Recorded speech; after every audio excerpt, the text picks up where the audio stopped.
வீரத் தமிழரின் மரபில் உருக்கு முறையில் உருவாக்கப்படும் அம்மன் TRY-TFT ஓர் உறுதியின் அடையாளம்.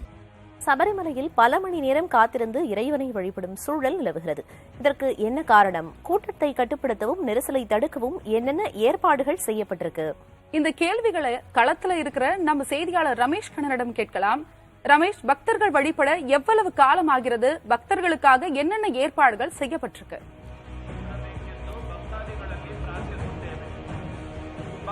பிரியதர்ஷினி, நான் இப்போ சர்வதேச பிரசித்தி பெற்ற சபரிமலை சன்னிதானத்தில் நாம் இருக்கிறோம். எனக்கு பின்னால் நீங்கள் பார்க்கலாம், பல்லாயிரக்கணக்கான பக்தர்கள் நீண்ட வரிசையில் காத்திருக்கிறார்கள் தரிசனத்திற்காக.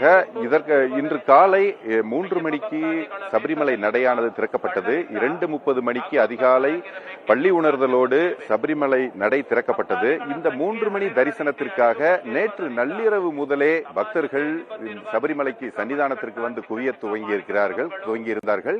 அவர்கள் அனைவரும் சன்னிதானத்தின் நடைப்பந்தலில், பெரிய நடைப்பந்தல் என்று அழைக்கப்படும் அந்த பெரிய நடைப்பந்தலில் தங்க வைக்கப்பட்டிருக்கிறார்கள். அதோடு பம்பை முதல், அதாவது சரங்கொத்தி பம்பையிலிருந்து கால்நடையாக வரும் இந்த பக்தர்கள் சரங்கொத்தி முதல் அங்கு இருக்கும் ஓய்வறைகளில் அவர்கள் இரவு முழுக்க தங்க வைக்கப்பட்டிருக்கிறார்கள். அந்த ஓய்வறைகளில் எல்லாம் பக்தர்களுக்கு தேவையான குடிநீர், கழிவறை வசதிகள், மற்ற தூங்குவதற்கான காற்றாடி, மின்விசிறி உள்ளவை அனைத்து ஏற்பாடுகளும் செய்யப்பட்டிருக்கின்றன. இந்த சூழலில் சபரிமலை பக்தர்களின் சுப தரிசனம் என்பது மிகவும் உறுதிப்படுத்தப்பட வேண்டிய ஒரு விஷயமாக பார்க்கப்படுகிறது. ஏனென்றால் நீதிமன்றம் பல்வேறு நிபந்தனைகளை விதித்திருக்கிறது. இந்த நிபந்தனைகளின் படிதான் சபரிமலையில் ஐயப்ப பக்தர்களை தரிசனத்திற்கு அனுமதிக்க வேண்டும் என்று கேரள உயர்நீதிமன்றம் குறிப்பிட்டிருக்கிறது. அந்த வகையில் தற்போது நீங்கள் பார்த்துக் கொண்டிருக்கிறீர்கள், 18ஆம் படியேறும் பக்தர்களை பார்த்துக் கொண்டிருக்கிறீர்கள். அந்த வகையில் நமது ஒளிப்பதிவாளர் குணா அந்த காட்சிகளை பதிவு செய்து கொண்டிருக்கிறார். இந்த 18ஆம் படி என்பது சபரிமலையின் மிகவும் பிரதானமாக பார்க்கப்படுகிறது. இந்த 18ஆம் படி வழி வரும் பக்தர்கள் கட்டாயம் இருமுடி கட்டியிருக்க வேண்டும், விரதத்தை துவக்கியிருக்க வேண்டும். இந்த இருமுடியோடு வரும் பக்தர்கள் மட்டுமே 18ஆம் படியில் அனுமதிக்கப்படுகிறார்கள். இதற்கு உயர்நீதிமன்றம் வழிகாட்டுதல்களை வழங்கியிருக்கிறது. என்னவென்றால், ஒரு நிமிடம் 60 நொடிகள் கொண்ட ஒரு நிமிடத்திற்கு எத்தனை பக்தர்களை அனுப்புவீர்கள் என்று திருவிதாங்கூர் தேவஸ்வம் போர்டிடம் இந்த கேரள உயர்நீதிமன்றம் கேள்வி எழுப்பியிருக்கிறது. அதற்கு கேரள தேவஸ்வம் போர்டு ஒரு நிமிடத்திற்கு 60 நொடிகள் கொண்ட ஒரு நிமிடத்திற்கு 80 முதல் 85 பக்தர்களை கடத்தி விட்டால் மட்டுமே இந்த கூட்ட நெரிசலை சமாளிக்க முடியும் ஒரு சூழல் நிலவுகிறது. அதன்படியே பக்தர்களை இந்த கூட்ட நெரிசலை கட்டுப்படுத்துவதற்காக இந்த 18ஆம் படியிலிருந்து ஒரு நிமிடத்திற்கு 80 முதல் 85 பக்தர்கள் கடத்திவிடப்படுகிறார்கள். இவர்கள் அடுத்து பெரிய பந்தலில் அவர்கள் அணியணியாய் அலையலையாய் நின்று படிப்படியாக தரிசனம் செய்து வருகிறார்கள். அந்த வகையில் பார்த்தால் 18ஆம் படியேறும் ஒரு பக்தருக்கு ஒரு நொடிக்கும் கீழ் குறைவான நேரமே ஒதுக்கப்படுகிறது. இதற்காக போலீசார் அங்கிருந்து இந்த பக்தர்களை அந்த 18ஆம் படி கடத்தி விட்டுக் கொண்டிருக்கிறார்கள். தற்போது சபரிமலையின் மிகவும் பிரதானமாக கருதப்படுவது நெய்யபிஷேகம்.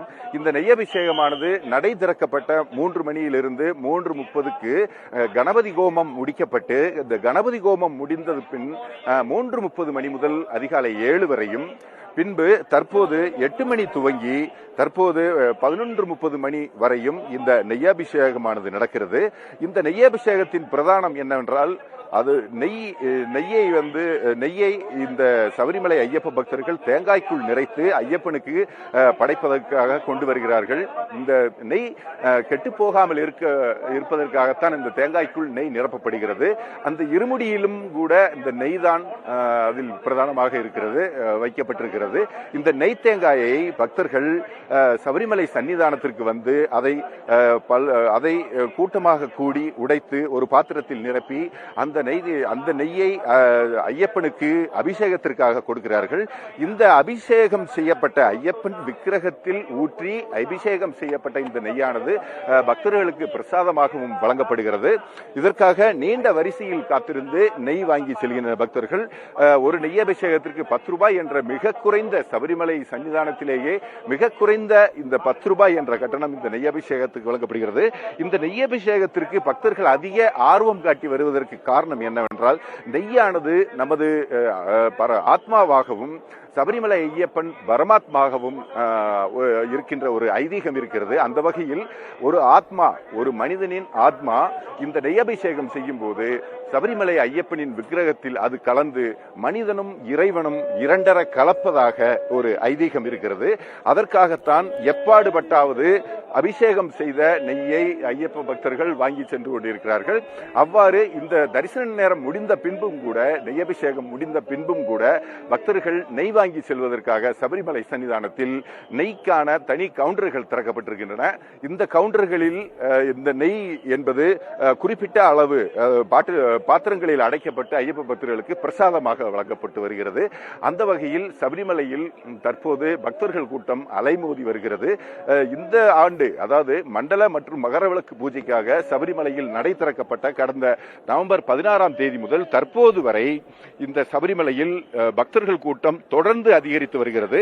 அந்த வகையில் பார்த்தால் தொடர்ந்து பக்தர்கள் அதிகரிப்பை தொடர்ந்து பக்தர்களுக்கான தரிசன நேரமானது 1 மணி நேரம் நீட்டிக்கப்பட்டிருக்கிறது. அதோடு இந்த தரிசனம் நேரம் 1 மணி நேரம் நீட்டிக்கப்பட்டிருப்பது என்பது ஒருபுறம் இருக்க, தினசரி இந்த தரிசனத்திற்காக வெர்ச்சுவல் கியூ மூலம் முன்பதிவு செய்யும் பக்தர்களின் எண்ணிக்கை தினசரி 90,000 80,000 குறைக்கப்பட்டிருக்கிறது. அந்த வகையில் பக்தர்களின் கூட்ட நெரிசலை சமாளிப்பதற்காக திருவிதாங்கூர் தேவஸ்வம் போர்டும் கேரள அரசு துறைகளும் பல்வேறு நடவடிக்கைகளை எடுத்து வருகிறார்கள்.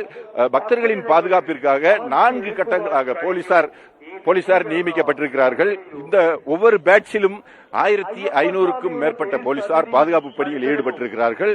அந்த வகையில் இந்த சபரிமலை சன்னிதானத்தில் பாதுகாப்பு பணிகள், பக்தர்களுக்கு தேவையான அடிப்படை வசதிகள் செய்யும் பணிகள் தீவிரப்படுத்தப்பட்டிருக்கின்றன. இதுபோன்று வரும் 27ஆம் தேதி சபரிமலையில் பிரசித்தி பெற்ற மண்டல பூஜை நடக்கிறது. இந்த மண்டல பூஜைக்கு திரளான பக்தர்கள் வருவார்கள் என்று எதிர்பார்க்கப்படுகிறது. அதோடு நாளை சனி ஞாயிறு விடுமுறை தினம் என்பதால் இன்னும் பக்தர்கள் வருகை அதிகரிக்கும் என்று எதிர்பார்க்கப்படுகிறது. இதற்கான பாதுகாப்பு மற்றும் முன்னெச்சரிக்கை நடவடிக்கைகள் துரிதப்படுத்தப்பட்டு வருகின்றன. சபரிமலையில் பல மணி நேரம் காத்திருந்து ஐயப்பனை தரிசனம் செய்து வருகின்றனர். அதனை காட்சிகளாக நம்மால் பார்க்க முடிகிறது. உங்களுடைய தகவலுக்கும் நன்றி ரமேஷ். நம் வீர தமிழரின் மரபில் உறக்கு முறையில் உருவாக்கப்படும் அம்மன் TRY TFT கல்வி ஓர் உறுதியின் அடையாளம்.